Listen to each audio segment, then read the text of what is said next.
Judges chapter 1, New King James Version, the continuing conquest of Canaan. Now after the death of Joshua it came to pass that the children of Israel asked the Lord, saying, Who shall be first to go up for us against the Canaanites to fight against them? And the Lord said, Judah shall go up. Indeed, I have delivered the land into his hand. So Judah said to Simeon his brother, Come up with me to my allotted territory, that we may fight against the Canaanites, and I will likewise go with you to your allotted territory. And Simeon went with him. Then Judah went up, and the Lord delivered the Canaanites and the Perizzites into their hand, and they killed 10,000 men at Bezek. And they found Adoni-Bezek in Bezek, and fought against him, and they defeated the Canaanites and the Perizzites. Then Adoni-Bezek fled, and they pursued him and caught him and cut off his thumbs and big toes. And Adoni-Bezek said, 70 kings with their thumbs and big toes cut off used to gather scraps under my table, as I have done, so God has repaid me. Then they brought him to Jerusalem, and there he died. Now the children of Judah fought against Jerusalem and took it, they struck it with the edge of the sword and set the city on fire. And afterward the children of Judah went down to fight against the Canaanites who dwelt in the mountains, in the south, and in the lowland. Then Judah went against the Canaanites who dwelt in Hebron. Now the name of Hebron was formerly Kirjath-Arba. And they killed Sheshai, Ahiman, and Talmai. From there they went against the inhabitants of Debir. The name of Debir was formerly Kirjath-Sepher.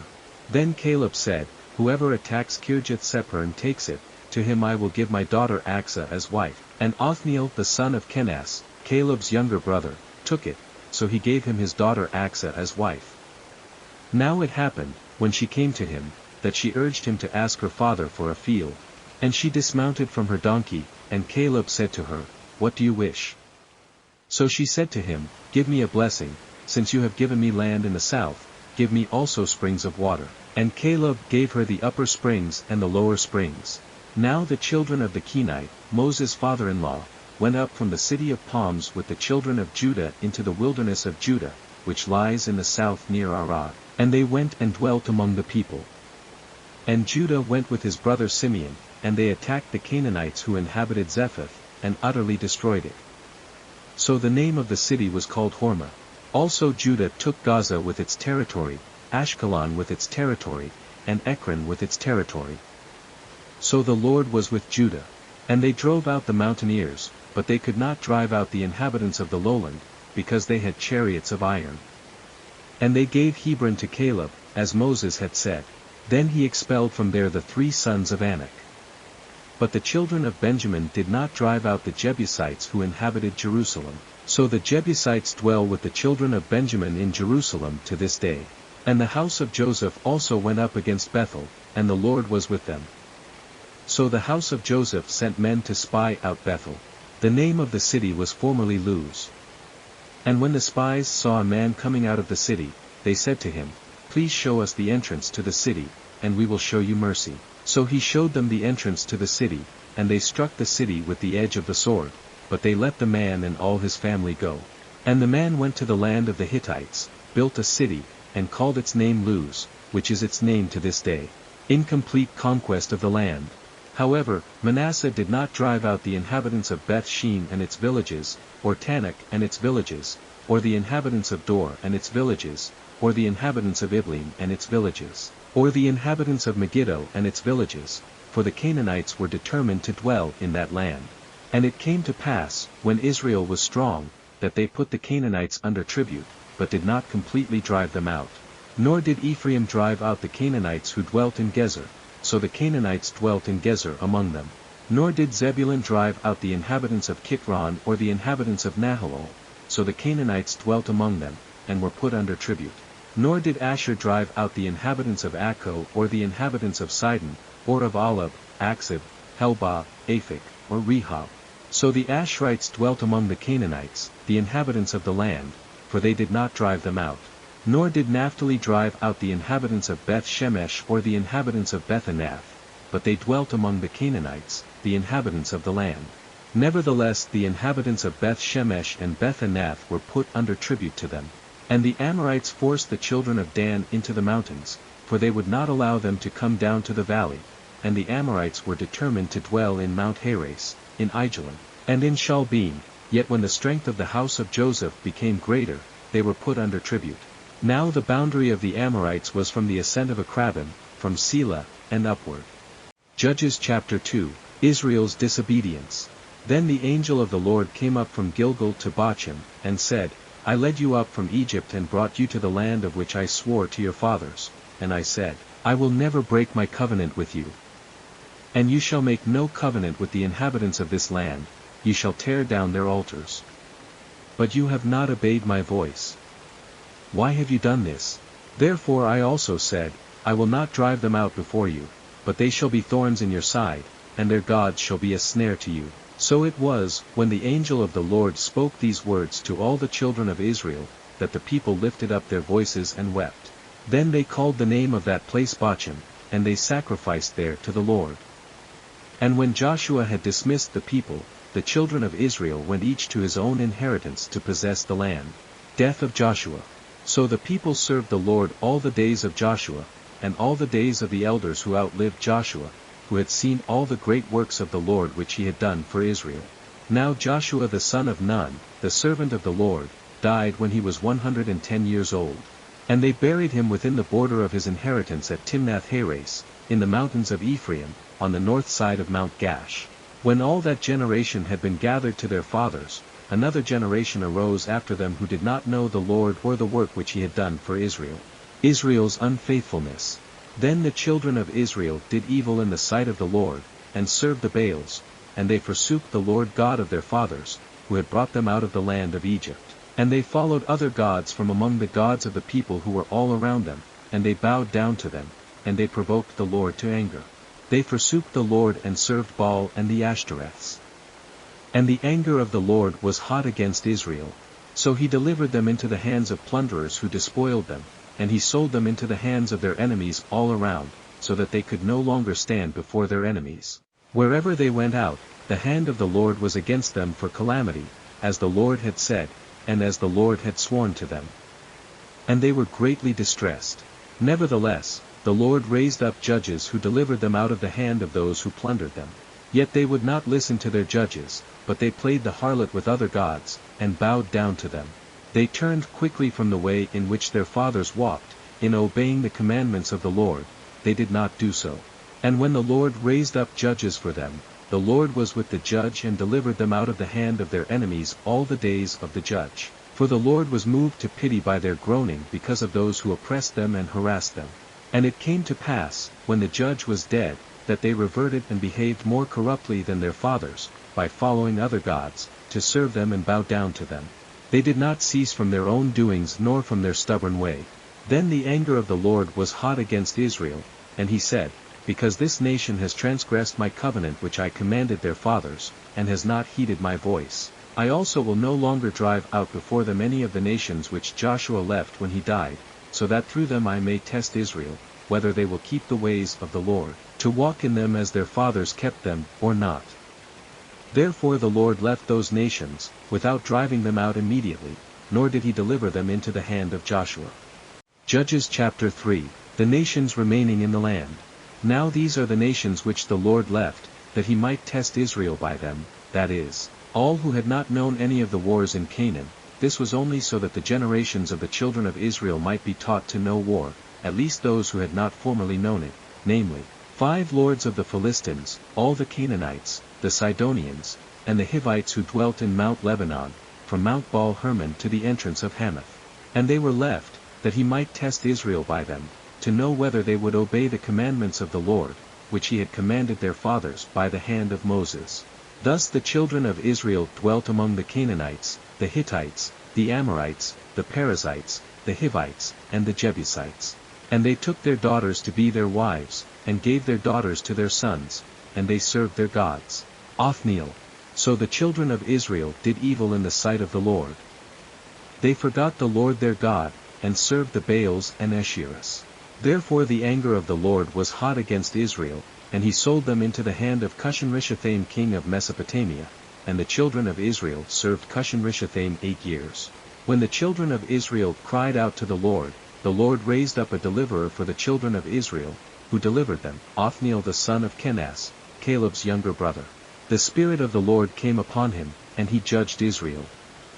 He went out to war, and the Lord delivered Cushan-Rishathaim king of Mesopotamia into his hand, and his hand prevailed over Cushan-Rishathaim. So the land had rest for 40 years. Then Othniel the son of Kenaz died. Ehud. And the children of Israel again did evil in the sight of the Lord. So the Lord strengthened Eglon king of Moab against Israel, because they had done evil in the sight of the Lord. Then he gathered to himself the people of Ammon and Amalek, went and defeated Israel, and took possession of the city of palms. So the children of Israel served Eglon king of Moab 18 years. But when the children of Israel cried out to the Lord raised up a deliverer for them, Ehud the son of Gera, the Benjamite, a left-handed man. By him the children of Israel sent tribute to Eglon king of Moab. Now Ehud made himself a dagger, it was double-edged and a cubit in length, and fastened it under his clothes on his right thigh. So he brought the tribute to Eglon king of Moab. Now Eglon was a very fat man. And when he had finished presenting the tribute, he sent away the people who had carried the tribute. But he himself turned back from the stone images that were at Gilgal, and said, I have a secret message for you, O king. He said, keep silence. And all who attended him went out from him. So Ehud came to him, now he was sitting upstairs in his cool private chamber. Then Ehud said, I have a message from God for you. So he arose from his seat. Then Ehud reached with his left hand, took the dagger from his right thigh, and thrust it into his belly. Even the hilt went in after the blade, and the fat closed over the blade, for he did not draw the dagger out of his belly, and his entrails came out. Then Ehud went out through the porch and shut the doors of the upper room behind him and locked them. When he had gone out, Eglon's servants came to look, and to their surprise, the doors of the upper room were locked. So they said, he is probably attending to his needs in the cool chamber. So they waited till they were embarrassed, and still he had not opened the doors of the upper room. Therefore they took the key and opened them. And there was their master, fallen dead on the floor. But Ehud had escaped while they delayed, and passed beyond the stone images and escaped to Sirah. And it happened, when he arrived, that he blew the trumpet in the mountains of Ephraim, and the children of Israel went down with him from the mountains, and he led them. Then he said to them, Follow me, for the Lord has delivered your enemies the Moabites into your hand. So they went down after him, seized the fords of the Jordan leading to Moab, and did not allow anyone to cross over. And at that time they killed about 10,000 men of Moab, all stout men of valor, not a man escaped. So Moab was subdued that day under the hand of Israel. And the land had rest for 80 years. Shamgar. After him was Shamgar the son of Anath, who killed 600 men of the Philistines with an ox goad, and he also delivered Israel. Judges chapter 4. Deborah. When Ehud was dead, the children of Israel again did evil in the sight of the Lord. So the Lord sold them into the hand of Jabin king of Canaan, who reigned in Hazor. The commander of his army was Sisera, who dwelt in Harosheth Haggayim. And the children of Israel cried out to the Lord, for Jabin had 900 chariots of iron, and for 20 years he had harshly oppressed the children of Israel. Now Deborah, a prophetess, the wife of Lapidoth, was judging Israel at that time. And she would sit under the palm tree of Deborah between Ramah and Bethel in the mountains of Ephraim. And the children of Israel came up to her for judgment. Then she sent and called for Barak the son of Abinoam from Kadesh in Naphtali, and said to him, Has not the Lord God of Israel commanded, Go and deploy troops at Mount Tabor, take with you 10,000 men of the sons of Naphtali and of the sons of Zebulun, and against you I will deploy Sisera, the commander of Jabin's army, with his chariots and his multitude at the river Kishon, and I will deliver him into your hand. And Barak said to her, If you will go with me, then I will go, but if you will not go with me, I will not go. So she said, I will surely go with you, nevertheless there will be no glory for you in the journey you are taking, for the Lord will sell Sisera into the hand of a woman. Then Deborah arose and went with Barak to Kadesh. And Barak called Zebulun and Naphtali to Kadesh. He went up with 10,000 men under his command, and Deborah went up with him. Now Heber the Kenite, of the children of Hobab the father-in-law of Moses, had separated himself from the Kenite and pitched his tent near the terebinth tree at Zanaim, which is beside Kadesh. And they reported to Sisera that Barak the son of Abinoam had gone up to Mount Tabor. So Sisera gathered together all his chariots, 900 chariots of iron, and all the people who were with him, from Harosheth Haggayim to the river Kishon. Then Deborah said to Barak, Up! For this is the day in which the Lord has delivered Sisera into your hand. Has not the Lord gone out before you? So Barak went down from Mount Tabor with 10,000 men following him. And the Lord routed Sisera and all his chariots and all his army with the edge of the sword before Barak, and Sisera alighted from his chariot and fled away on foot. But Barak pursued the chariots and the army as far as Harosheth Haggayim, and all the army of Sisera fell by the edge of the sword, not a man was left. However, Sisera had fled away on foot to the tent of Jael, the wife of Heber the Kenite, for there was peace between Jabin king of Hazor and the house of Heber the Kenite. And Jael went out to meet Sisera, and said to him, Turn aside, my lord, turn aside to me, do not fear. And when he had turned aside with her into the tent, she covered him with a blanket. Then he said to her, Please give me a little water to drink, for I am thirsty. So she opened a jug of milk, gave him a drink, and covered him. And he said to her, Stand at the door of the tent, and if any man comes and inquires of you, and says, Is there any man here? You shall say, No.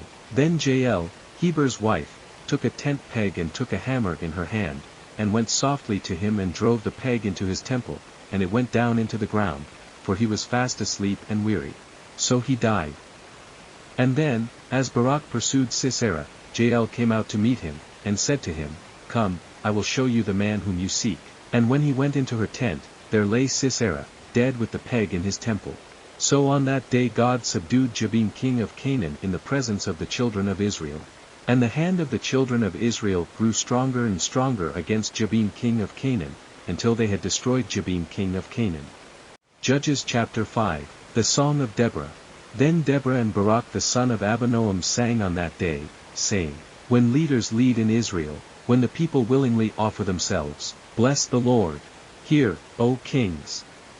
Give ear, O princes.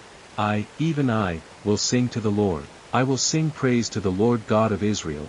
Lord, when you went out from Seir, when you marched from the field of Edom, the earth trembled and the heavens poured, the clouds also poured water, the mountains gushed before the Lord, this Sinai, before the Lord God of Israel. In the days of Shamgar, son of Anath, in the days of Jael, the highways were deserted, and the travelers walked along the byways. Village life ceased, it ceased in Israel, until I, Deborah, arose a mother in Israel. They chose new gods. Then there was war in the gates. Not a shield or spear was seen among 40,000 in Israel. My heart is with the rulers of Israel, who offered themselves willingly with the people.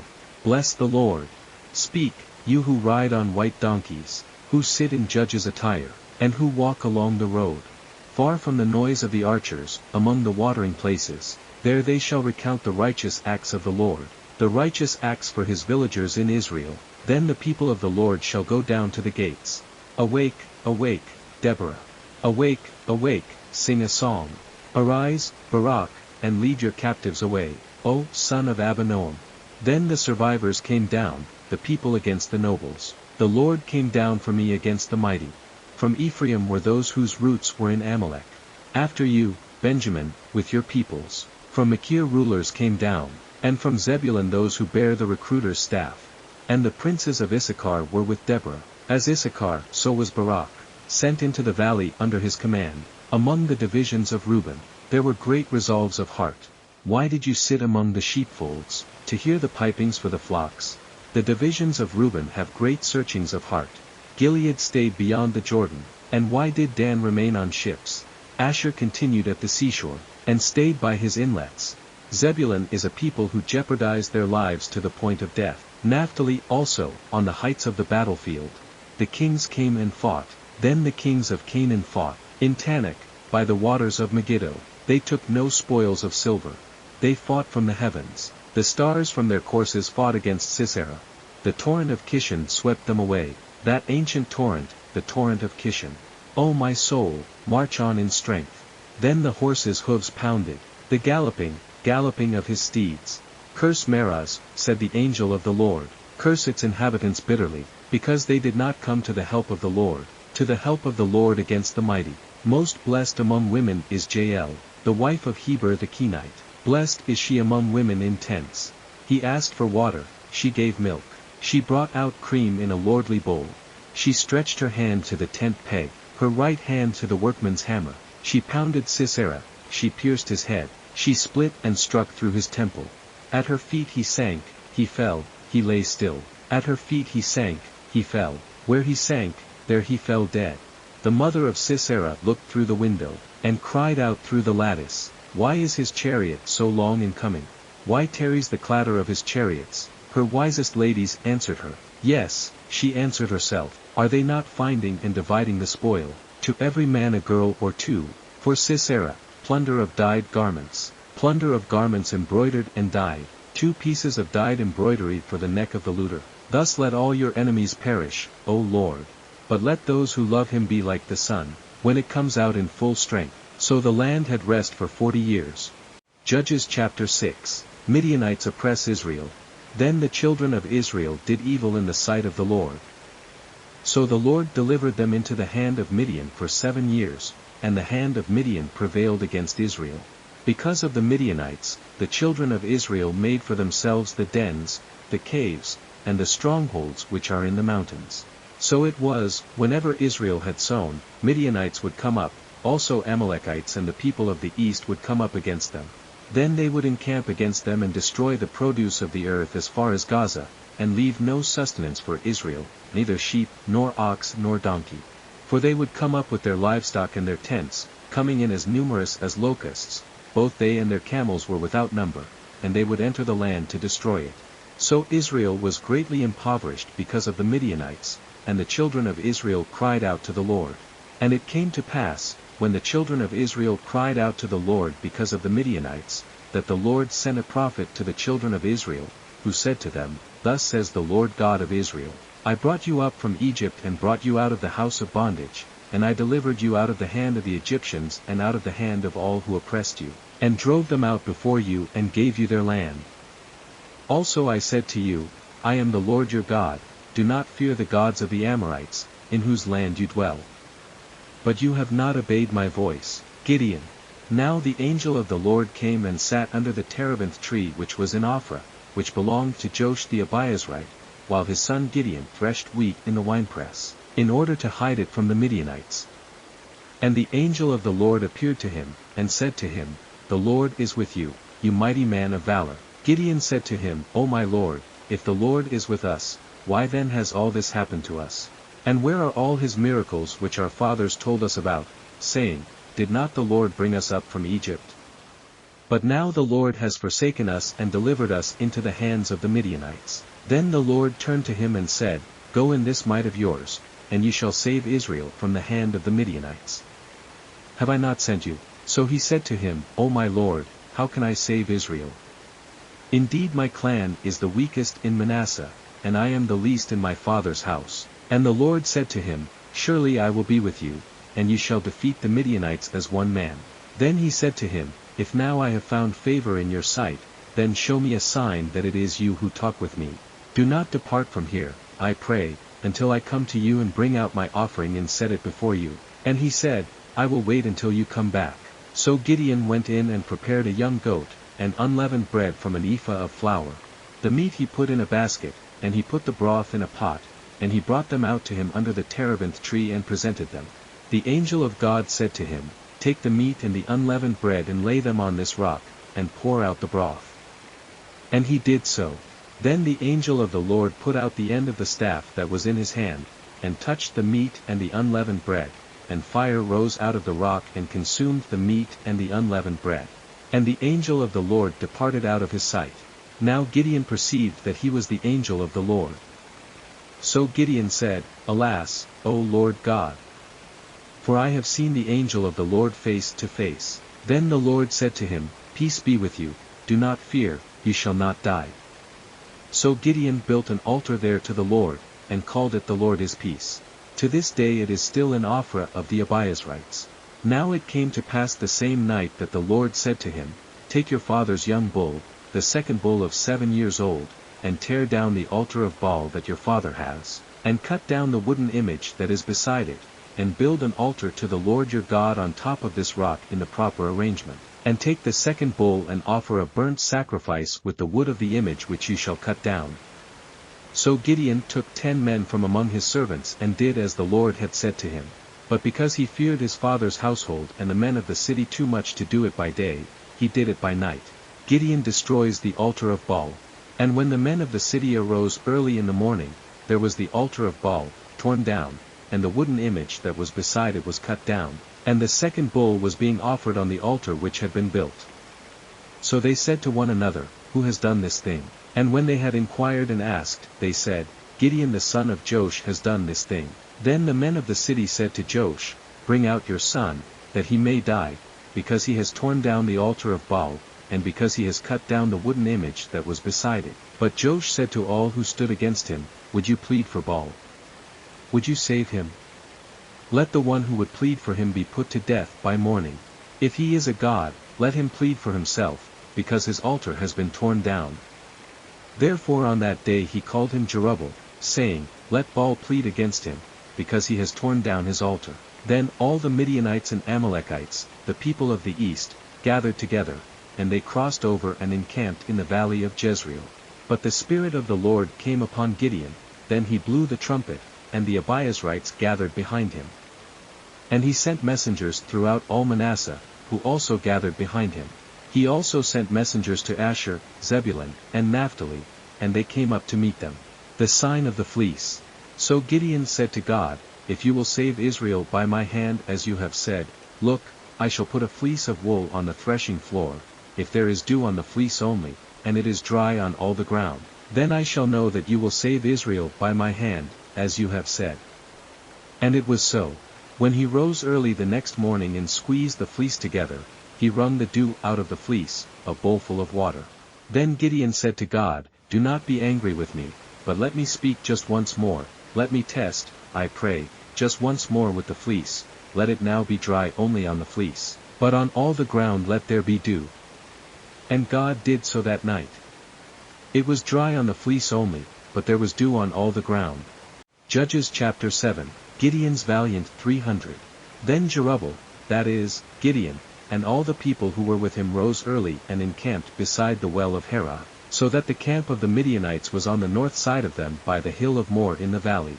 And the Lord said to Gideon, The people who are with you are too many for me to give the Midianites into their hands, lest Israel claim glory for itself against me, saying, My own hand has saved me. Now therefore, proclaim in the hearing of the people, saying, Whoever is fearful and afraid, let him turn and depart at once from Mount Gilead. And 22,000 of the people returned, and 10,000 remained.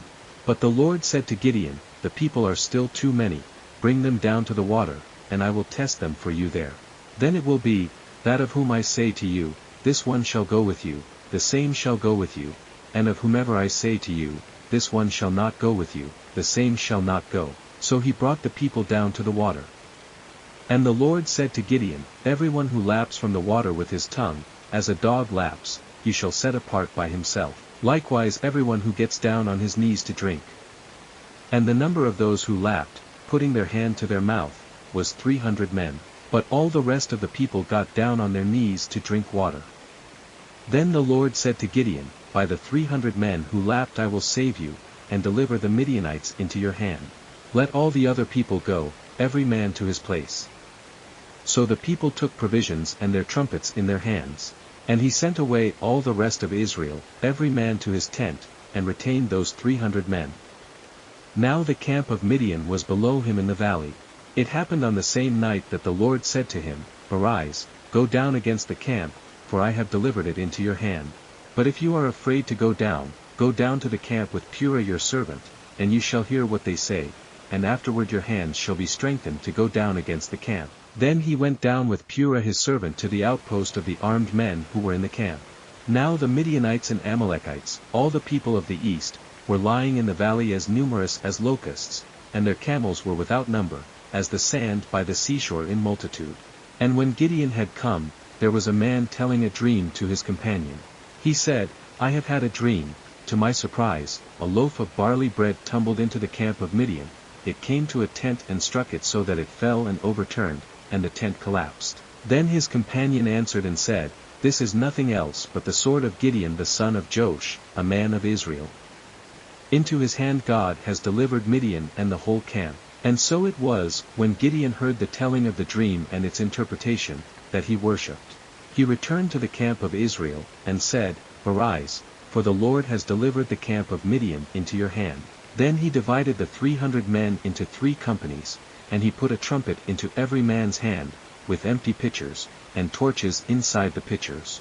And he said to them, Look at me and do likewise, watch, and when I come to the edge of the camp you shall do as I do, when I blow the trumpet, I and all who are with me.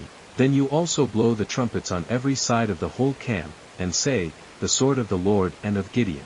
So Gideon and the 100 men who were with him came to the outpost of the camp at the beginning of the middle watch, just as they had posted the watch. And they blew the trumpets and broke the pitchers that were in their hands. Then the 3 companies blew the trumpets and broke the pitchers. They held the torches in their left hands and the trumpets in their right hands for blowing, and they cried, The sword of the Lord and of Gideon.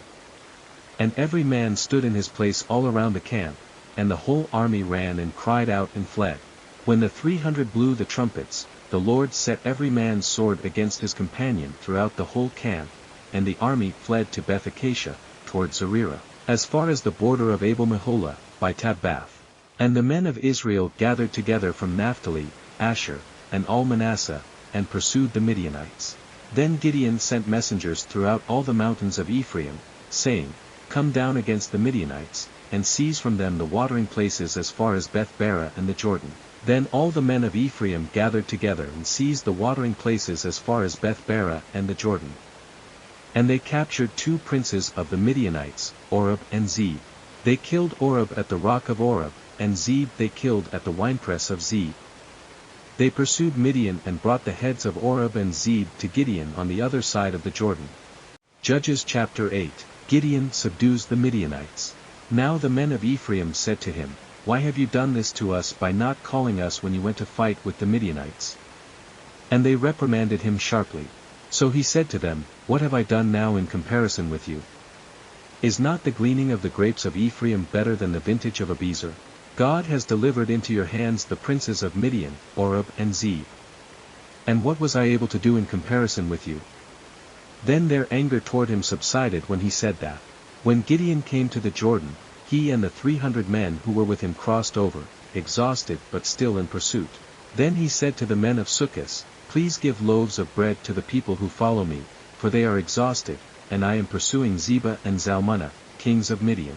And the leaders of Succoth said, Are the hands of Zebah and Zalmunna now in your hand, that we should give bread to your army? So Gideon said, For this cause, when the Lord has delivered Zebah and Zalmunna into my hand, then I will tear your flesh with the thorns of the wilderness and with briars. Then he went up from there to Peniel and spoke to them in the same way.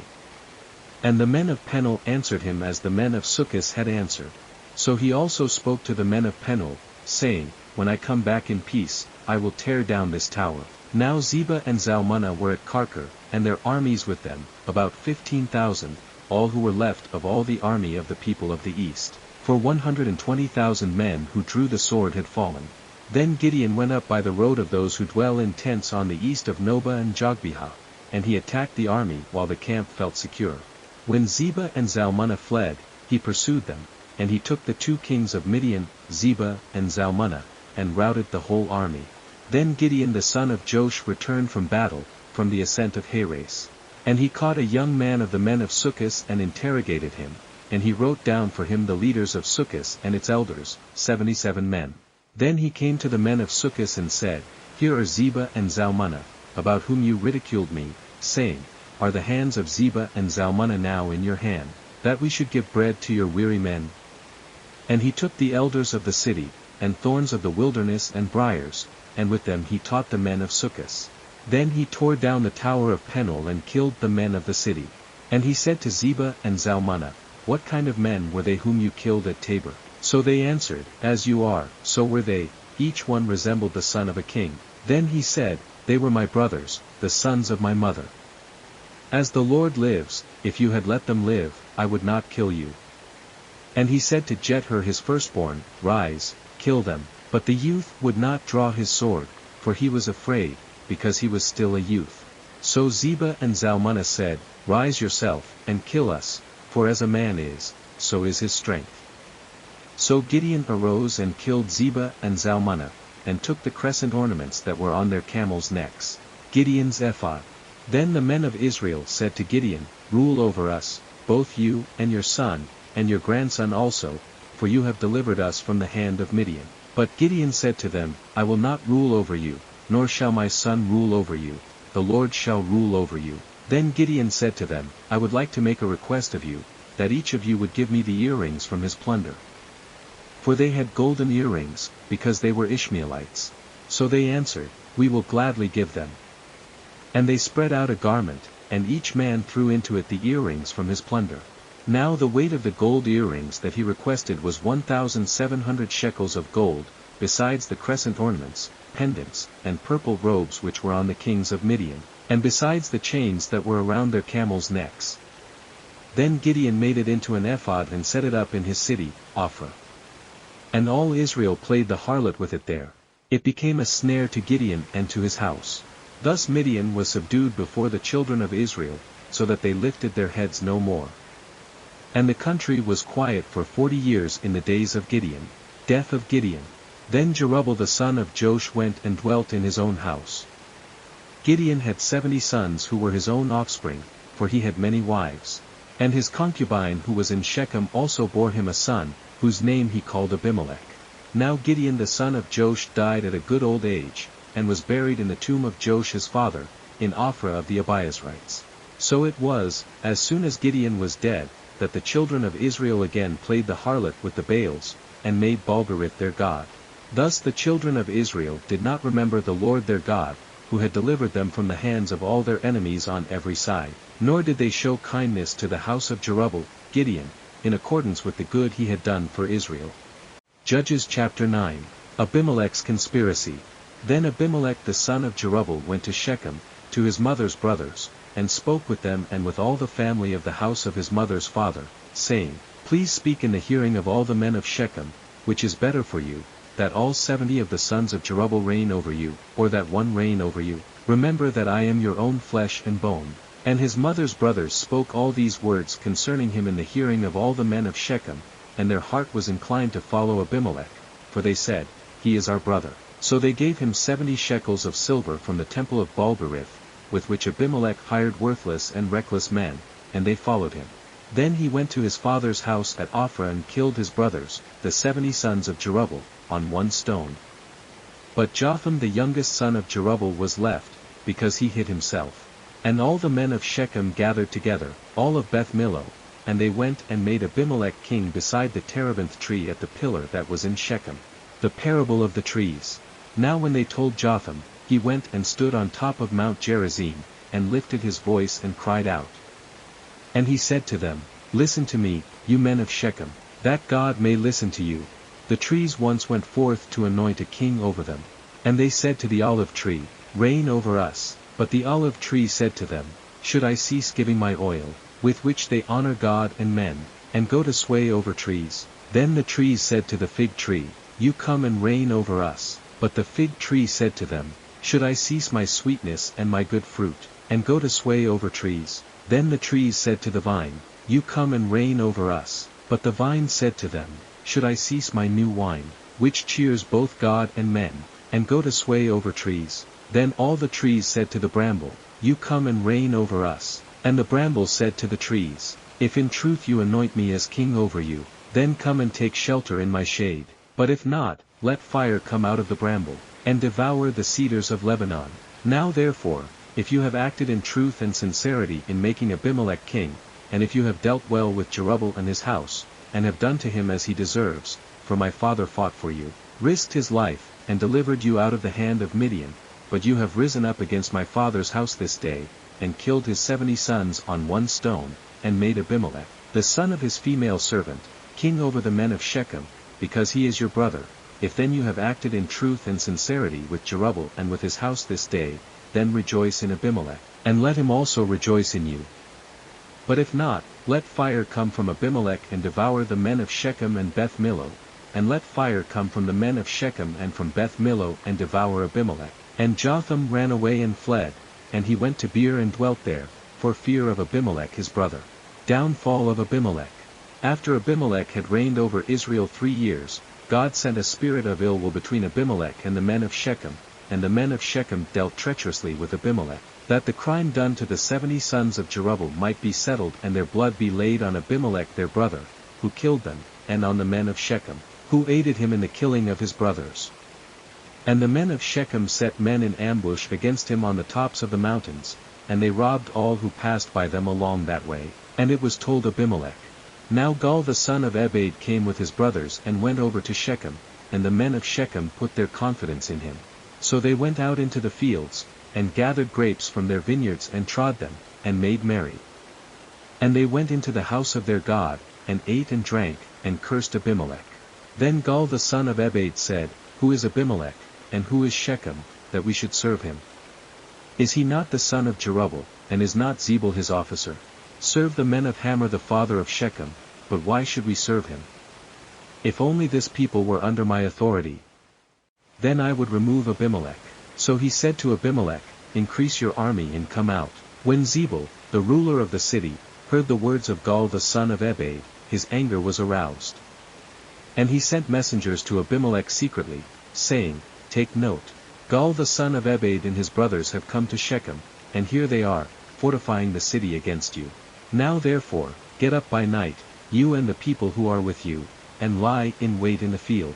And it shall be, as soon as the sun is up in the morning, that you shall rise early and rush upon the city, and when he and the people who are with him come out against you, you may then do to them as you find opportunity. So Abimelech and all the people who were with him rose by night, and lay in wait against Shechem in 4 companies. When Gaal the son of Ebed went out and stood in the entrance to the city gate, Abimelech and the people who were with him rose from lying in wait. And when Gaal saw the people, he said to Zebul, Look, people are coming down from the tops of the mountains. But Zebul said to him, You see the shadows of the mountains as if they were men. So Gaal spoke again and said, See, people are coming down from the center of the land, and another company is coming from the diviner's terebinth tree. Then Zebul said to him, Where indeed is your mouth now, with which you said, Who is Abimelech, that we should serve him? Are not these the people whom you despised? Go out, if you will, and fight with them now. So Gaal went out, leading the men of Shechem, and fought with Abimelech. And Abimelech chased him, and he fled from him, and many fell wounded, to the very entrance of the gate. Then Abimelech dwelt at Arumah, and Zebul drove out Gaal and his brothers, so that they would not dwell in Shechem. And it came about on the next day that the people went out into the field, and they told Abimelech. So he took his people, divided them into 3 companies, and lay in wait in the field. And he looked, and there were the people, coming out of the city, and he rose against them and attacked them. Then Abimelech and the company that was with him rushed forward and stood at the entrance of the gate of the city, and the other 2 companies rushed upon all who were in the fields and killed them. So Abimelech fought against the city all that day, he took the city and killed the people who were in it, and he demolished the city and sowed it with salt. Now when all the men of the tower of Shechem had heard that, they entered the stronghold of the temple of the god Berith. And it was told Abimelech that all the men of the tower of Shechem were gathered together. Then Abimelech went up to Mount Zalmon, he and all the people who were with him. And Abimelech took an axe in his hand and cut down a bough from the trees, and took it and laid it on his shoulder. Then he said to the people who were with him, What you have seen me do, make haste and do as I have done. So each of the people likewise cut down his own bough and followed Abimelech, put them against the stronghold, and set the stronghold on fire above them, so that all the people of the tower of Shechem died, about 1,000 men and women. Then Abimelech went to Thebez, and he encamped against Thebez and took it.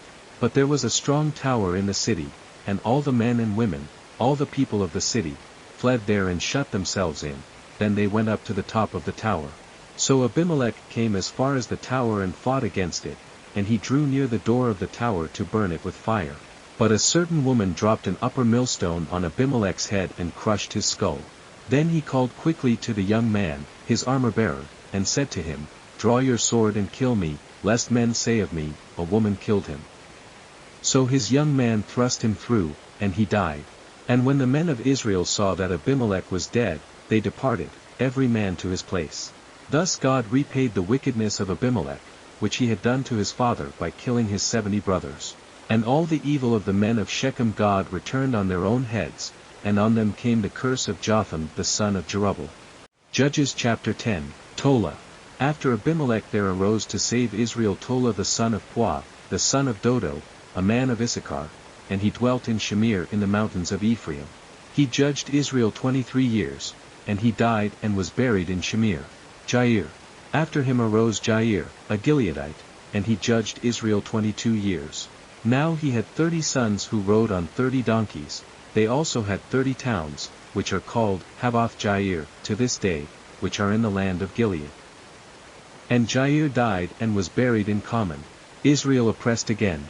Then the children of Israel again did evil in the sight of the Lord, and served the Baals and the Ashtoreths, the gods of Syria, the gods of Sidon, the gods of Moab, the gods of the people of Ammon, and the gods of the Philistines, and they forsook the Lord and did not serve him. So the anger of the Lord was hot against Israel, and he sold them into the hands of the Philistines and into the hands of the people of Ammon. From that year they harassed and oppressed the children of Israel for 18 years, all the children of Israel who were on the other side of the Jordan in the land of the Amorites, in Gilead. Moreover the people of Ammon crossed over the Jordan to fight against Judah also, against Benjamin, and against the house of Ephraim, so that Israel was severely distressed. And the children of Israel cried out to the Lord, saying, We have sinned against you, because we have both forsaken our God and served the Baals. So the Lord said to the children of Israel, Did I not deliver you from the Egyptians and from the Amorites and from the people of Ammon and from the Philistines? Also the Sidonians and Amalekites and Maonites oppressed you, and you cried out to me, and I delivered you from their hand. Yet you have forsaken me and served other gods. Therefore I will deliver you no more.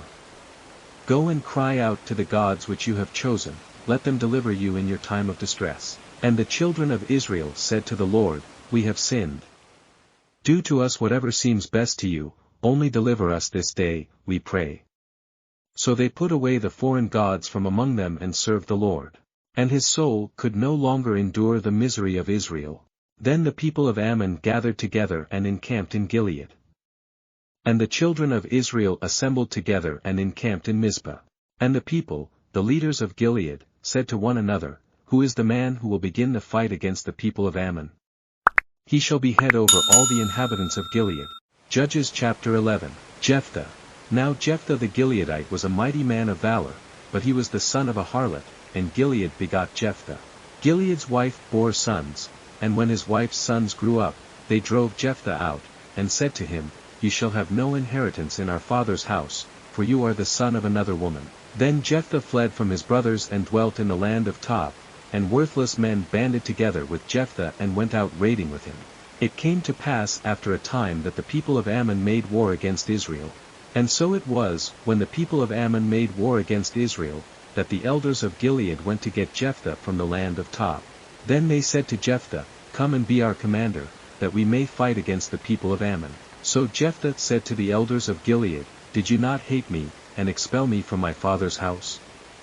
Why have you come to me now when you are in distress? And the elders of Gilead said to Jephthah, That is why we have turned again to you now, that you may go with us and fight against the people of Ammon, and be our head over all the inhabitants of Gilead. So Jephthah said to the elders of Gilead, If you take me back home to fight against the people of Ammon, and the Lord delivers them to me, shall I be your head? And the elders of Gilead said to Jephthah, The Lord will be a witness between us, if we do not do according to your words. Then Jephthah went with the elders of Gilead, and the people made him head and commander over them, and Jephthah spoke all his words before the Lord in Mizpah.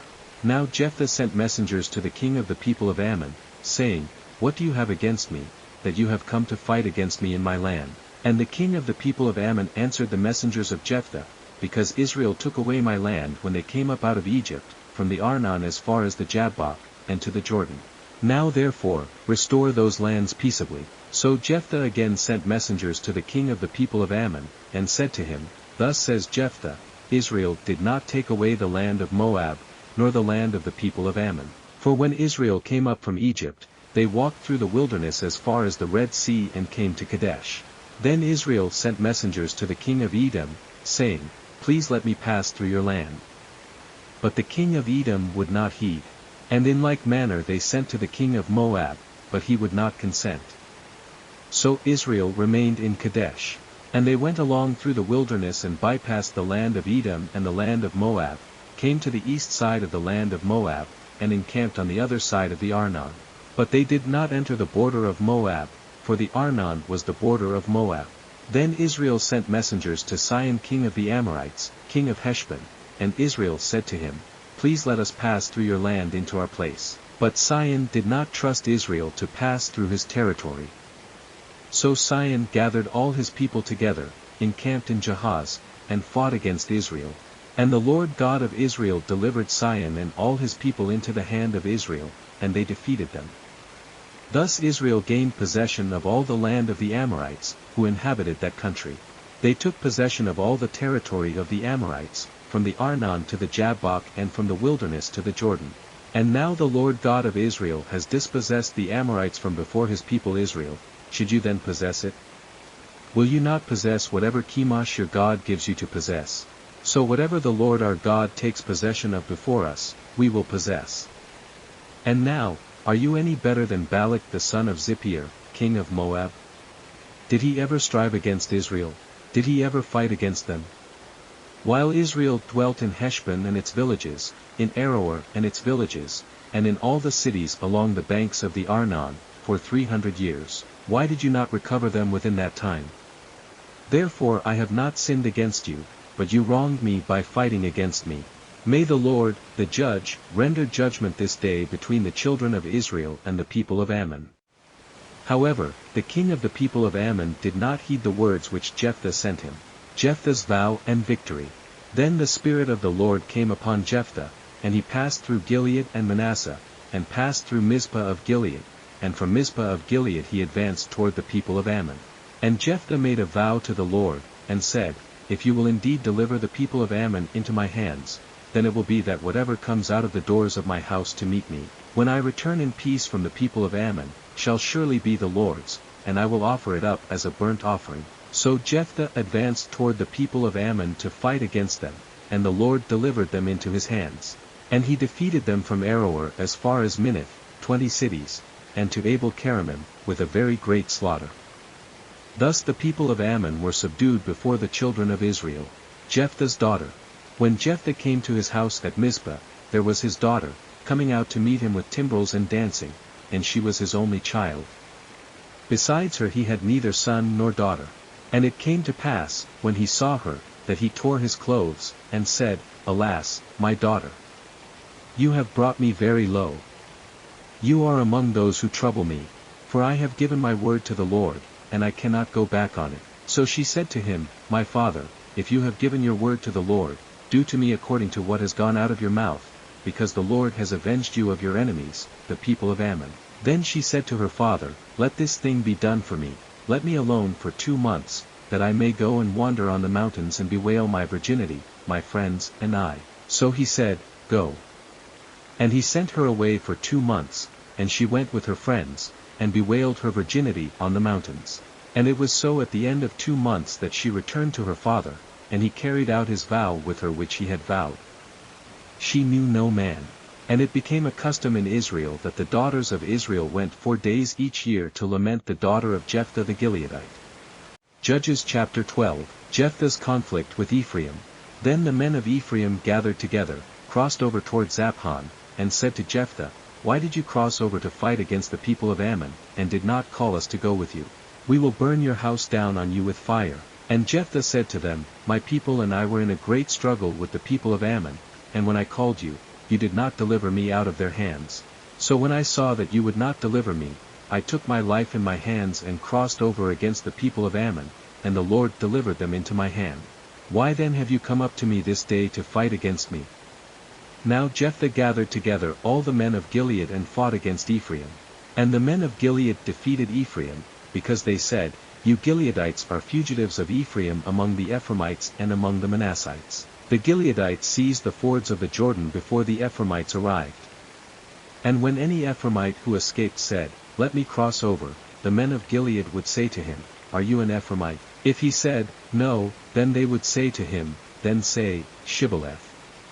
And he would say, Sibboleth, for he could not pronounce it right. Then they would take him and kill him at the fords of the Jordan. There fell at that time 42,000 Ephraimites. And Jephthah judged Israel 6 years. Then Jephthah the Gileadite died and was buried among the cities of Gilead.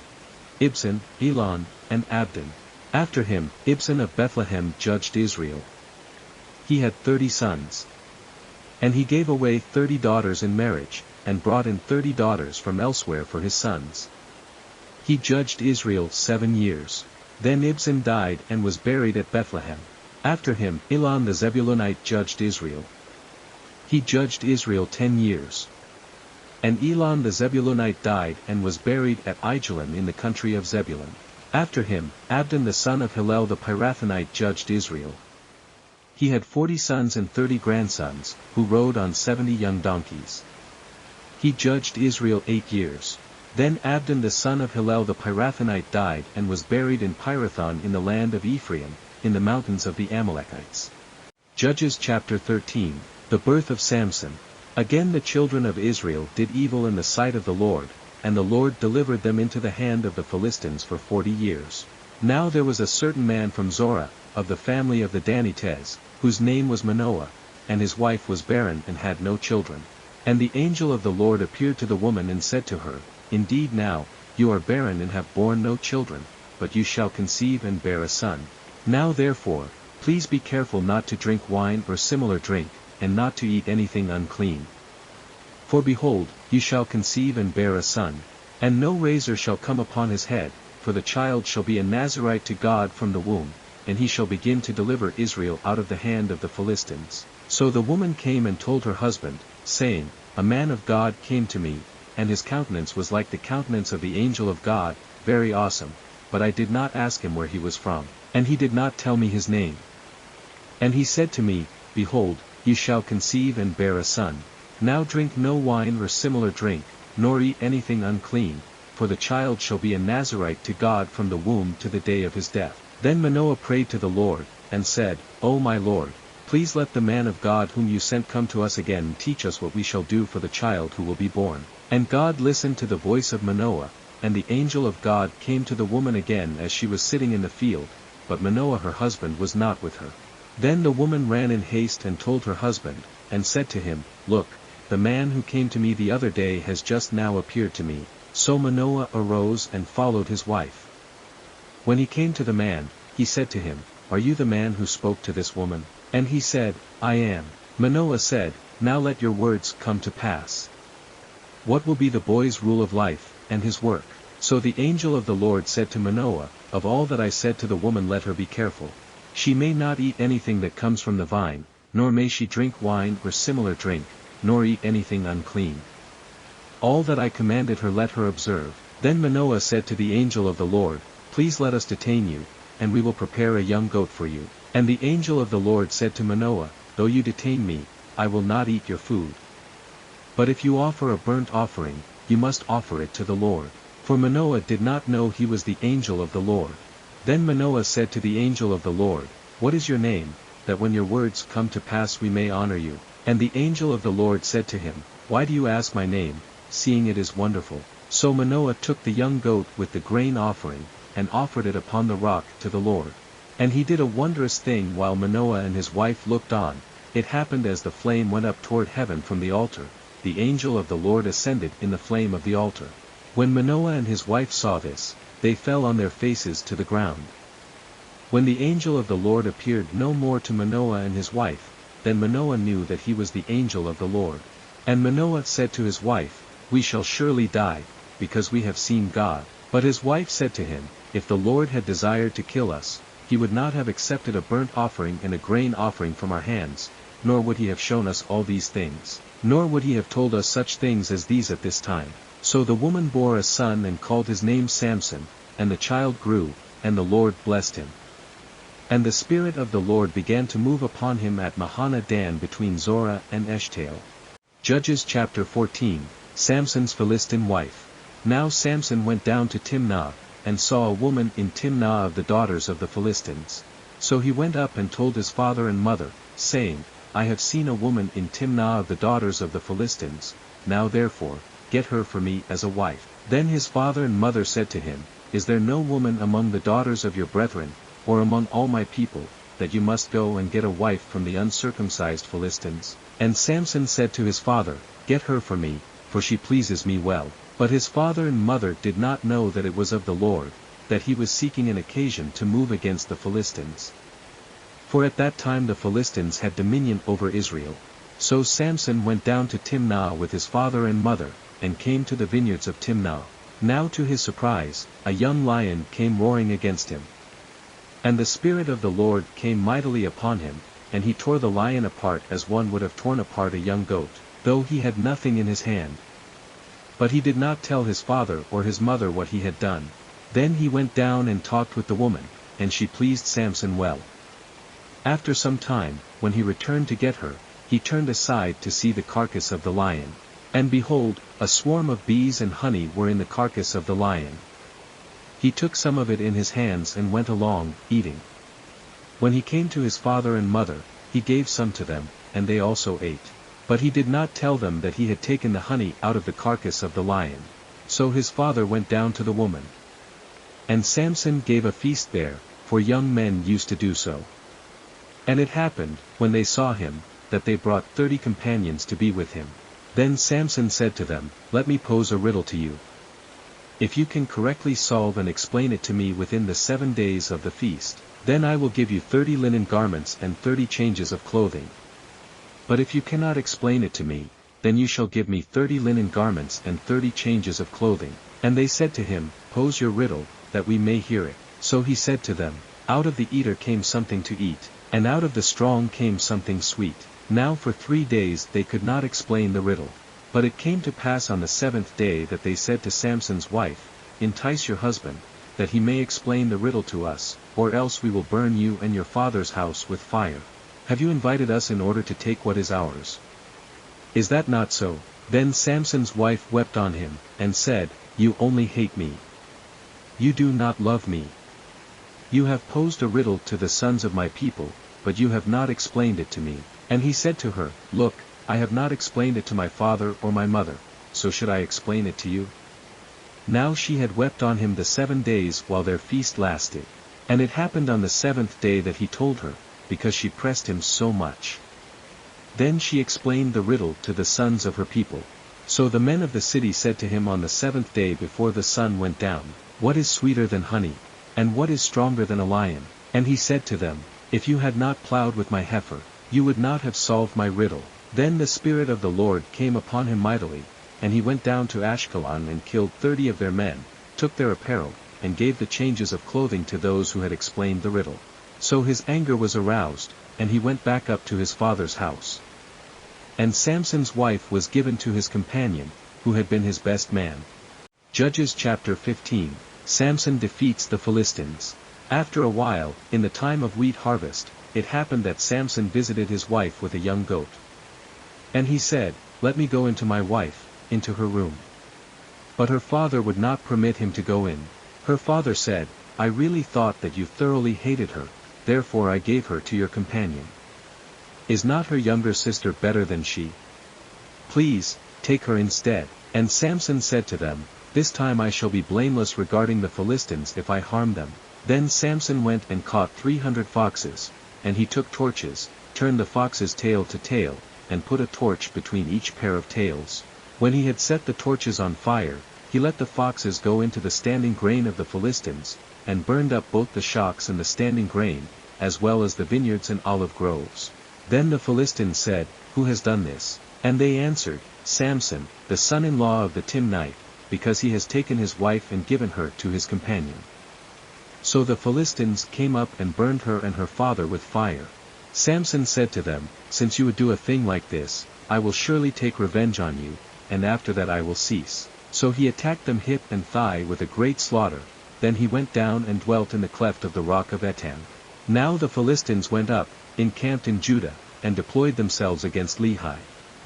And the men of Judah said, Why have you come up against us? So they answered, We have come up to arrest Samson, to do to him as he has done to us. Then 3,000 men of Judah went down to the cleft of the rock of Etam, and said to Samson, Do you not know that the Philistines rule over us? What is this you have done to us? And he said to them, As they did to me, so I have done to them. But they said to him, We have come down to arrest you, that we may deliver you into the hand of the Philistines. Then Samson said to them, Swear to me that you will not kill me yourselves. So they spoke to him, saying, No, but we will tie you securely and deliver you into their hand, but we will surely not kill you. And they bound him with 2 new ropes and brought him up from the rock. When he came to Lehi, the Philistines came shouting against him. Then the Spirit of the Lord came mightily upon him, and the ropes that were on his arms became like flax that is burned with fire, and his bonds broke loose from his hands. He found a fresh jawbone of a donkey, reached out his hand and took it, and killed 1,000 men with it. Then Samson said, With the jawbone of a donkey, heaps upon heaps, with the jawbone of a donkey, I have slain 1,000 men. And so it was, when he had finished speaking, that he threw the jawbone from his hand, and called that place Ramath Lehi. Then he became very thirsty, so he cried out to the Lord and said, You have given this great deliverance by the hand of your servant, and now shall I die of thirst and fall into the hand of the uncircumcised? So God split the hollow place that is in Lehi, and water came out, and he drank, and his spirit returned, and he revived. Therefore he called its name En-Hakkore, which is in Lehi to this day. And he judged Israel 20 years in the days of the Philistines. Judges chapter 16, Samson and Delilah. Now Samson went to Gaza and saw a harlot there, and went into her. When the Gazites were told, Samson has come here, they surrounded the place and lay in wait for him all night at the gate of the city. They were quiet all night, saying, In the morning, when it is daylight, we will kill him. And Samson lay low till midnight. Then he arose at midnight, took hold of the doors of the gate of the city and the 2 gateposts, pulled them up, bar and all, put them on his shoulders, and carried them to the top of the hill that faces Hebron. Afterward it happened that he loved a woman in the valley of Sorek, whose name was Delilah. And the lords of the Philistines came up to her and said to her, Entice him, and find out where his great strength lies, and by what means we may overpower him, that we may bind him to afflict him. And every one of us will give you 1,100 pieces of silver. So Delilah said to Samson, Please tell me where your great strength lies, and with what you may be bound to afflict you. And Samson said to her, If they bind me with 7 fresh bowstrings, not yet dried, then I shall become weak, and be like any other man. So the lords of the Philistines brought up to her 7 fresh bowstrings, not yet dried, and she bound him with them. Now men were lying in wait, staying with her in the room. And she said to him, The Philistines are upon you, Samson. But he broke the bowstrings as a strand of yarn breaks when it touches fire. So the secret of his strength was not known. Then Delilah said to Samson, Look, you have mocked me and told me lies. Now, please tell me what you may be bound with. So he said to her, If they bind me securely with new ropes that have never been used, then I shall become weak, and be like any other man. Therefore Delilah took new ropes and bound him with them, and said to him, The Philistines are upon you, Samson. And men were lying in wait, staying in the room. But he broke them off his arms like a thread.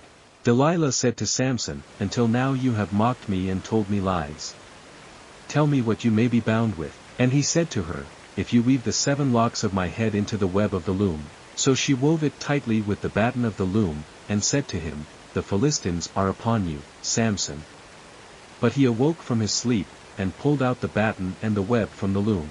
Then she said to him, How can you say, I love you, when your heart is not with me? You have mocked me these 3 times, and have not told me where your great strength lies. And it came to pass, when she pestered him daily with her words and pressed him, so that his soul was vexed to death, that he told her all his heart, and said to her, No razor has ever come upon my head, for I have been a Nazirite to God from my mother's womb. If I am shaven, then my strength will leave me, and I shall become weak, and be like any other man. When Delilah saw that he had told her all his heart, she sent and called for the lords of the Philistines, saying, Come up once more, for he has told me all his heart. So the lords of the Philistines came up to her and brought the money in their hand. Then she lulled him to sleep on her knees, and called for a man and had him shave off the 7 locks of his head. Then she began to torment him, and his strength left him. And she said, The Philistines are upon you, Samson. So he awoke from his sleep, and said, I will go out as before, at other times, and shake myself free. But he did not know that the Lord had departed from him. Then the Philistines took him and put out his eyes, and brought him down to Gaza. They bound him with bronze fetters, and he became a grinder in the prison. However, the hair of his head began to grow again after it had been shaven. Samson dies with the Philistines. Now the lords of the Philistines gathered together to offer a great sacrifice to Dagon their god, and to rejoice. And they said, "Our God has delivered into our hands Samson our enemy." When the people saw him, they praised their God, for they said, "Our God has delivered into our hands our enemy, the destroyer of our land, and the one who multiplied our dead." So it happened, when their hearts were merry, that they said, "Call for Samson, that he may perform for us." So they called for Samson from the prison, and he performed for them. And they stationed him between the pillars. Then Samson said to the lad who held him by the hand, "Let me feel the pillars which support the temple, so that I can lean on them." Now the temple was full of men and women. All the lords of the Philistines were there, about 3,000 men and women on the roof watching while Samson performed. Then Samson called to the Lord, saying, "O Lord God, remember me, I pray. Strengthen me, I pray, just this once, O God, that I may with one blow take vengeance on the Philistines for my 2 eyes." And Samson took hold of the 2 middle pillars which supported the temple, and he braced himself against them, one on his right and the other on his left. Then Samson said, "Let me die with the Philistines." And he pushed with all his might, and the temple fell on the lords and all the people who were in it. So the dead that he killed at his death were more than he had killed in his life. And his brothers and all his father's household came down and took him, and brought him up and buried him between Zorah and Eshtaol in the tomb of his father Manoah. He had judged Israel 20 years. Judges chapter 17, Micah's idolatry. Now there was a man from the mountains of Ephraim, whose name was Micah. And he said to his mother, "The 1,100 shekels of silver that were taken from you, and on which you put a curse, even saying it in my ears, here is the silver with me, I took it." And his mother said, "May you be blessed by the Lord, my son." So when he had returned the 1,100 shekels of silver to his mother said, "I had wholly dedicated the silver from my hand to the Lord for my son, to make a carved image and a molded image, now therefore, I will return it to you." Thus he returned the silver to his mother. Then his mother took 200 shekels of silver and gave them to the silversmith, and he made it into a carved image and a molded image, and they were in the house of Micah. The man Micah had a shrine, and made an ephod and household idols, and he consecrated one of his sons, who became his priest. In those days there was no king in Israel, everyone did what was right in his own eyes. Now there was a young man from Bethlehem in Judah, of the family of Judah, he was a Levite, and was staying there. The man departed from the city of Bethlehem in Judah to stay wherever he could find a place. Then he came to the mountains of Ephraim, to the house of Micah, as he journeyed. And Micah said to him, "Where do you come from?" So he said to him, "I am a Levite from Bethlehem in Judah, and I am on my way to find a place to stay." Micah said to him, "Dwell with me, and be a father and a priest to me, and I will give you 10 shekels of silver per year, a suit of clothes, and your sustenance." So the Levite went in. Then the Levite was content to dwell with the man, and the young man became like one of his sons to him. So Micah consecrated the Levite, and the young man became his priest, and lived in the house of Micah. Then Micah said, "Now I know that the Lord will be good to me, since I have a Levite as priest." Judges chapter 18, the Danites adopt Micah's idolatry. In those days there was no king in Israel. And in those days the tribe of the Danites was seeking an inheritance for itself to dwell in, for until that day their inheritance among the tribes of Israel had not fallen to them. So the children of Dan sent 5 men of their family from their territory, men of valor from Zorah and Eshtaol, to spy out the land and search it. They said to them, "Go, search the land." So they went to the mountains of Ephraim, to the house of Micah, and lodged there. While they were at the house of Micah, they recognized the voice of the young Levite. They turned aside and said to him, "Who brought you here? What are you doing in this place? What do you have here?" He said to them, "Thus and so Micah did for me. He has hired me, and I have become his priest." So they said to him, "Please inquire of God, that we may know whether the journey on which we go will be prosperous." And the priest said to them, "Go in peace. The presence of the Lord be with you on your way." So the 5 men departed and went to Laish. They saw the people who were there, how they dwelt safely, in the manner of the Sidonians, quiet and secure. There were no rulers in the land who might put them to shame for anything. They were far from the Sidonians, and they had no ties with anyone. Then the spies came back to their brethren at Zorah and Eshtaol, and their brethren said to them, "What is your report?" So they said, "Arise, let us go up against them. For we have seen the land, and indeed it is very good. Would you do nothing? Do not hesitate to go, and enter to possess the land. When you go, you will come to a secure people and a large land.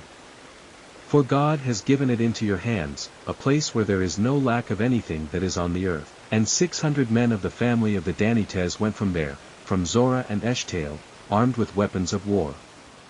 Then they went up and encamped in Kirjath-jearim in Judah. Therefore they call that place Mahana Dan to this day. There it is, west of Kirjath-jearim. And they passed from there to the mountains of Ephraim, and came to the house of Micah. Then the 5 men who had gone to spy out the country of Laish answered and said to their brethren, "Do you know that there are in these houses an ephod, household idols, a carved image, and a molded image? Now therefore, consider what you should do." So they turned aside there, and came to the house of the young Levite man, to the house of Micah, and greeted him. The 600 men armed with their weapons of war, who were of the children of Dan, stood by the entrance of the gate. Then the 5 men who had gone to spy out the land went up. Entering there, they took the carved image, the ephod, the household idols, and the molded image. The priest stood at the entrance of the gate with the 600 men who were armed with weapons of war. When these went into Micah's house and took the carved image, the ephod, the household idols, and the molded image, the priest said to them, "What are you doing?" And they said to him, "Be quiet, put your hand over your mouth, and come with us, be a father and a priest to us. Is it better for you to be a priest to the household of one man, or that you be a priest to a tribe and a family in Israel?" So the priest's heart was glad, and he took the ephod, the household idols, and the carved image, and took his place among the people. Then they turned and departed, and put the little ones, the livestock, and the goods in front of them. When they were a good way from the house of Micah, the men who were in the houses near Micah's house gathered together and overtook the children of Dan. And they called out to the children of Dan. So they turned around and said to Micah, "What ails you, that you have gathered such a company?" So he said, "You have taken away my gods which I made, and the priest, and you have gone away. Now what more do I have? How can you say to me, What ails you?" And the children of Dan said to him, "Do not let your voice be heard among us, lest angry men fall upon you, and you lose your life, with the lives of your household." Then the children of Dan went their way. And when Micah saw that they were too strong for him, he turned and went back to his house. Danites settled in Laish. So they took the things Micah had made, and the priest who had belonged to him, and went to Laish, to a people quiet and secure. And they struck them with the edge of the sword and burned the city with fire. There was no deliverer, because it was far from Sidon, and they had no ties with anyone. It was in the valley that belongs to Beth-rehob. So they rebuilt the city and dwelt there. And they called the name of the city Dan, after the name of Dan their father, who was born to Israel. However, the name of the city formerly was Laish. Then the children of Dan set up for themselves the carved image, and Jonathan the son of Gershom, the son of Manasseh, and his sons were priests to the tribe of Dan until the day of the captivity of the land. So they set up for themselves Micah's carved image which he made, all the time that the house of God was in Shiloh. Judges chapter 19, the Levites' concubine.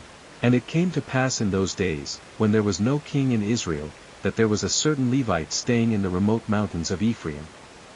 He took for himself a concubine from Bethlehem in Judah. But his concubine played the harlot against him, and went away from him to her father's house at Bethlehem in Judah, and was there 4 whole months. Then her husband arose and went after her, to speak kindly to her and bring her back, having his servant and a couple of donkeys with him. So she brought him into her father's house, and when the father of the young woman saw him, he was glad to meet him. Now his father-in-law, the young woman's father, detained him, and he stayed with him 3 days. So they ate and drank and lodged there. Then it came to pass on the 4th day that they arose early in the morning, and he stood to depart. But the young woman's father said to his son-in-law, "Refresh your heart with a morsel of bread, and afterward go your way, So they sat down, and the two of them ate and drank together. Then the young woman's father said to the man, "Please be content to stay all night, and let your heart be merry." And when the man stood to depart, his father-in-law urged him, so he lodged there again. Then he arose early in the morning on the 5th day to depart, but the young woman's father said, "Please refresh your heart." So they delayed until afternoon, and both of them ate. And when the man stood to depart, he and his concubine and his servant, his father-in-law, the young woman's father, said to him, "Look, the day is now drawing toward evening, please spend the night. See, the day is coming to an end, lodge here, that your heart may be merry. Tomorrow go your way early, so that you may get home." However, the man was not willing to spend that night, so he rose and departed, and came opposite Jebus, that is, Jerusalem. With him were the 2 saddled donkeys, his concubine was also with him. They were near Jebus, and the day was far spent, and the servant said to his master, "Come, please, and let us turn aside into this city of the Jebusites and lodge in it." But his master said to him, "We will not turn aside here into a city of foreigners, who are not of the children of Israel, we will go on to Gibeah." So he said to his servant, "Come, let us draw near to one of these places, and spend the night in Gibeah or in Ramah." And they passed by and went their way, and the sun went down on them near Gibeah, which belongs to Benjamin. They turned aside there to go in to lodge in Gibeah. And when he went in, he sat down in the open square of the city, for no one would take them into his house to spend the night. Just then an old man came in from his work in the field at evening, who also was from the mountains of Ephraim. He was staying in Gibeah, whereas the men of the place were Benjamites. And when he raised his eyes, he saw the traveler in the open square of the city, and the old man said, "Where are you going, and where do you come from?" So he said to him, "We are passing from Bethlehem in Judah toward the remote mountains of Ephraim, I am from there. I went to Bethlehem in Judah, now I am going to the house of the Lord, but there is no one who will take me into his house, although we have both straw and fodder for our donkeys, and bread and wine for myself, for your female servant, and for the young man who is with your servant, there is no lack of anything." And the old man said, "Peace be with you. However, let all your needs be my responsibility, only do not spend the night in the open square." So he brought him into his house, and gave fodder to the donkeys. And they washed their feet, and ate and drank. Gibeah is crime. As they were enjoying themselves, suddenly certain men of the city, perverted men, surrounded the house and beat on the door. They spoke to the master of the house, the old man, saying, "Bring out the man who came to your house, that we may know him carnally." But the man, the master of the house, went out to them and said to them, "No, my brethren, I beg you, do not act so wickedly. Seeing this man has come into my house, do not commit this outrage. Look, here is my virgin daughter and the man's concubine, let me bring them out now. Humble them, and do with them as you please, but to this man do not do such a vile thing." But the men would not heed him. So the man took his concubine and brought her out to them. And they knew her and abused her all night until morning, and when the day began to break, they let her go. Then the woman came as the day was dawning, and fell down at the door of the man's house where her master was, till it was light. When her master arose in the morning, and opened the doors of the house and went out to go his way, there was his concubine, fallen at the door of the house with her hands on the threshold. And he said to her, "Get up and let us be going." But there was no answer. So the man lifted her onto the donkey, and the man got up and went to his place. When he entered his house he took a knife, laid hold of his concubine, and divided her into 12 pieces, limb by limb, and sent her throughout all the territory of Israel. And so it was that all who saw it said, "No such deed has been done or seen from the day that the children of Israel came up from the land of Egypt until this day." Consider it, confer, and speak up. Judges chapter 20, Israel's war with the Benjamites. So all the children of Israel came out, from Dan to Beersheba, as well as from the land of Gilead, and the congregation gathered together as one man before the Lord at Mizpah. And the leaders of all the people, all the tribes of Israel, presented themselves in the assembly of the people of God, 400,000 foot soldiers who drew the sword. Now the children of Benjamin heard that the children of Israel had gone up to Mizpah.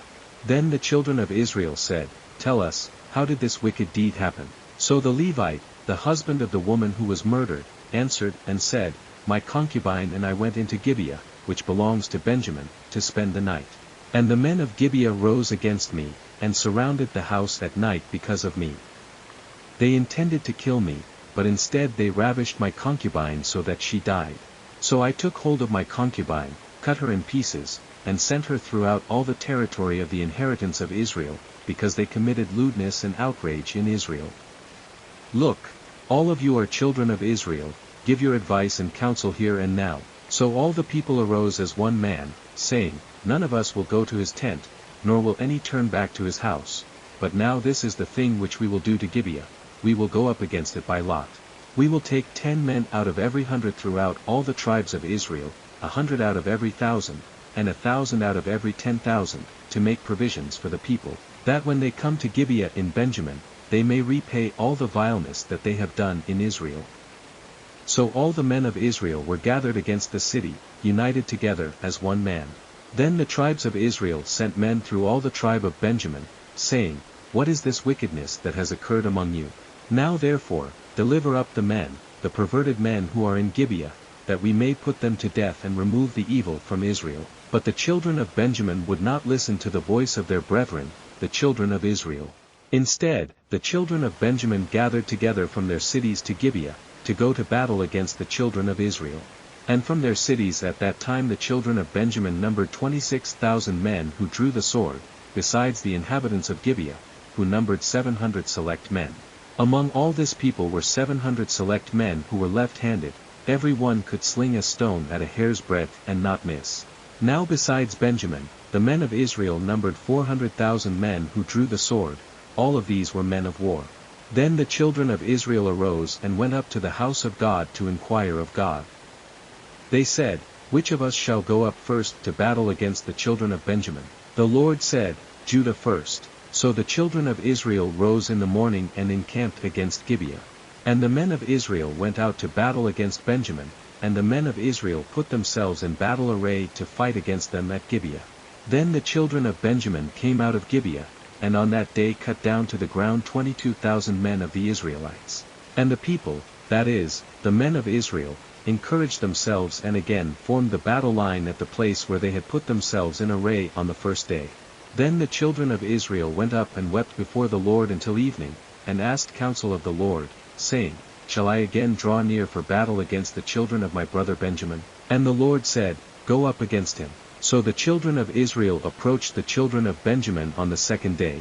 And Benjamin went out against them from Gibeah on the second day, and cut down to the ground 18,000 more of the children of Israel, all these drew the sword.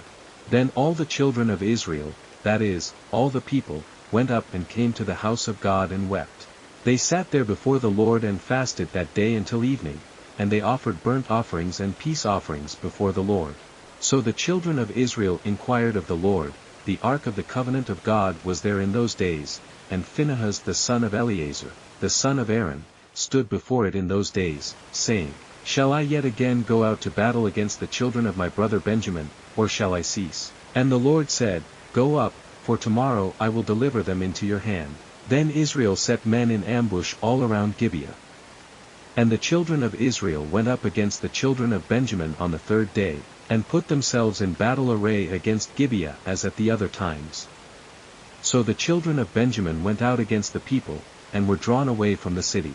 They began to strike down and kill some of the people, as at the other times, in the highways, one of which goes up to Bethel and the other to Gibeah, and in the field, about 30 men of Israel. And the children of Benjamin said, They are defeated before us, as at first. But the children of Israel said, Let us flee and draw them away from the city to the highways. So all the men of Israel rose from their place and put themselves in battle array at Baal-Tamar.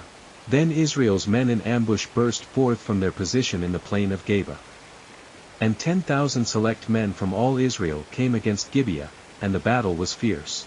But the Benjamites did not know that disaster was upon them. The Lord defeated Benjamin before Israel, and the children of Israel destroyed that day 25,100 Benjamites, all these drew the sword. So the children of Benjamin saw that they were defeated. The men of Israel had given ground to the Benjamites, because they relied on the men in ambush whom they had set against Gibeah. And the men in ambush quickly rushed upon Gibeah, the men in ambush spread out and struck the whole city with the edge of the sword.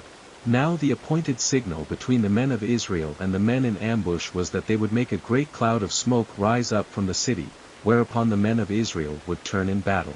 Now Benjamin had begun to strike and kill about 30 of the men of Israel. For they said, "Surely they are defeated before us, as in the first battle." But when the cloud began to rise from the city in a column of smoke, the Benjamites looked behind them, and there was the whole city going up in smoke to heaven. And when the men of Israel turned back, the men of Benjamin panicked, for they saw that disaster had come upon them. Therefore they turned their backs before the men of Israel in the direction of the wilderness, but the battle overtook them, and whoever came out of the cities they destroyed in their midst. They surrounded the Benjamites, chased them, and easily trampled them down as far as the front of Gibeah toward the east. And 18,000 men of Benjamin fell, all these were men of valor. Then they turned and fled toward the wilderness to the rock of Rimmon, and they cut down 5,000 of them on the highways. Then they pursued them relentlessly up to Jittim, and killed 2,000 of them. So all who fell of Benjamin that day were 25,000 men who drew the sword, all these were men of valor. But 600 men turned and fled toward the wilderness to the rock of Rimmon, and they stayed at the rock of Rimmon for 4 months. And the men of Israel turned back against the children of Benjamin, and struck them down with the edge of the sword, from every city, men and beasts, all who were found. They also set fire to all the cities they came to. Judges chapter 21, Wives provided for the Benjamites. Now the men of Israel had sworn an oath at Mizpah, saying, "None of us shall give his daughter to Benjamin as a wife." Then the people came to the house of God, and remained there before God till evening. They lifted up their voices and wept bitterly, and said, "O Lord God of Israel, why has this come to pass in Israel, that today there should be one tribe missing in Israel?" So it was, on the next morning, that the people rose early and built an altar there, and offered burnt offerings and peace offerings. The children of Israel said, "Who is there among all the tribes of Israel who did not come up with the assembly to the Lord?" For they had made a great oath concerning anyone who had not come up to the Lord at Mizpah, saying, "He shall surely be put to death." And the children of Israel grieved for Benjamin their brother, and said, "One tribe is cut off from Israel today. What shall we do for wives for those who remain, seeing we have sworn by the Lord that we will not give them our daughters as wives?" And they said, "What one is there from the tribes of Israel who did not come up to Mizpah to the Lord?" And, in fact, no one had come to the camp from Jabesh Gilead to the assembly. For when the people were counted, indeed, not one of the inhabitants of Jabesh Gilead was there. So the congregation sent out their 12,000 of their most valiant men, and commanded them, saying, "Go and strike the inhabitants of Jabesh Gilead with the edge of the sword, including the women and children. And this is the thing that you shall do, you shall utterly destroy every male, and every woman who has known a man intimately." So they found among the inhabitants of Jabesh Gilead 400 young virgins who had not known a man intimately, and they brought them to the camp at Shiloh, which is in the land of Canaan. Then the whole congregation sent word to the children of Benjamin who were at the rock of Rimmon, and announced peace to them. So Benjamin came back at that time, and they gave them the women whom they had saved alive of the women of Jabesh Gilead, and yet they had not found enough for them. And the people grieved for Benjamin, because the Lord had made a void in the tribes of Israel. Then the elders of the congregation said, "What shall we do for wives for those who remain, since the women of Benjamin have been destroyed?" And they said, "There must be an inheritance for the survivors of Benjamin, that a tribe may not be destroyed from Israel. However, we cannot give them wives from our daughters, for the children of Israel have sworn an oath, saying, 'Cursed be the one who gives a wife to Benjamin.'" Then they said, "In fact, there is a yearly feast of the Lord in Shiloh, which is north of Bethel, on the east side of the highway that goes up from Bethel to Shechem, and south of Lebonah." Therefore they instructed the children of Benjamin, saying, "Go, lie in wait in the vineyards, and watch, and just when the daughters of Shiloh come out to perform their dances, then come out from the vineyards, and every man catch a wife for himself from the daughters of Shiloh, then go to the land of Benjamin.